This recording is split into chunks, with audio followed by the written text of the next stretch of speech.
This is Ed from Exotic Planks.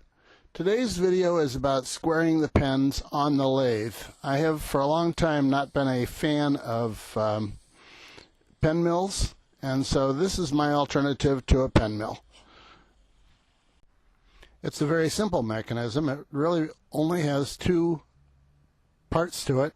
First is the spinning sandpaper, and second is the punch that's inside that blank, and that punch is being held in place by a Jacob's chuck that's in the tailstock. So let's get going on making the sandpaper section of it. For this, I start with a very simple 5-inch square of 3/4 inch plywood cut on my saw.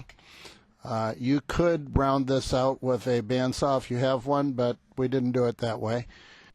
I also have a nut that's 1 inch by 8 teeth per inch. That's the threading that's on the headstock of my lathe.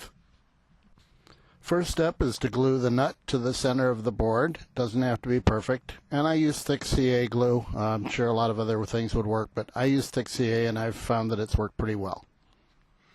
Let it sit for 24 hours, however, so that it has set thoroughly before you do the next step. It is now the next day, and so I take that assembly and mount it onto my headstock. The nut is not quite as thick as the headstock is, so you want to be careful how you put that on. You don't want to tighten it down real tight. And then what I'm trying to do here is to create a circle where the piece should be cut. Now, I do that on the lathe, and it's a good idea to do it to about maybe a 1/4 of an inch deep, and then take it to a bandsaw or some other type of a saw that will make the cut, and that will give you a spot where you know that your cut is going to be a circle. But doing it completely on the lathe, at the end there is a time when it all separates, and it is not very safe. So it's a much better idea to just mark it and get a good solid marking, and then cut it.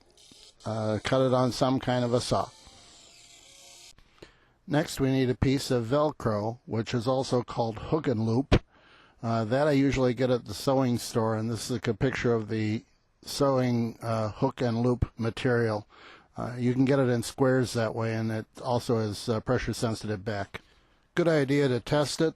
Take your hook and loop and make sure that it matches the back of your sandpaper, so that you've got hooks on one and loops on the other, and then take the protective back off of the hook and loop material and put it onto the plywood that you've created.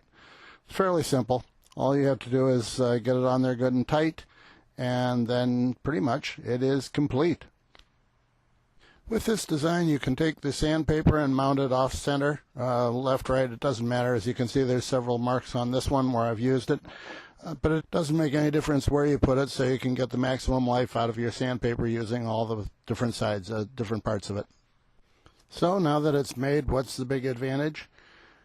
In my mind, when you take a blank and use a pen mill on it, you could very easily tear it apart. The pen mills are not always sharp, and they have several different blades sticking out. If one blade is longer than the other, it's a distinct possibility that it's going to catch and it's going to ruin a blank, especially the blanks that are resin blanks, poured resins, or different kinds of, like the one I'm showing here where it's a mosaic.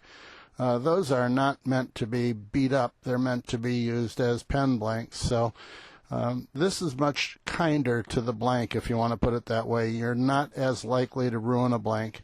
In fact, this method, I have never ruined one. It's very simple, and it takes a little bit more time because you do have to do this after you've done some turning, but I think it's worth it. So thanks for watching. This is Ed from Exotic Planks. Good turning to you. Bye now.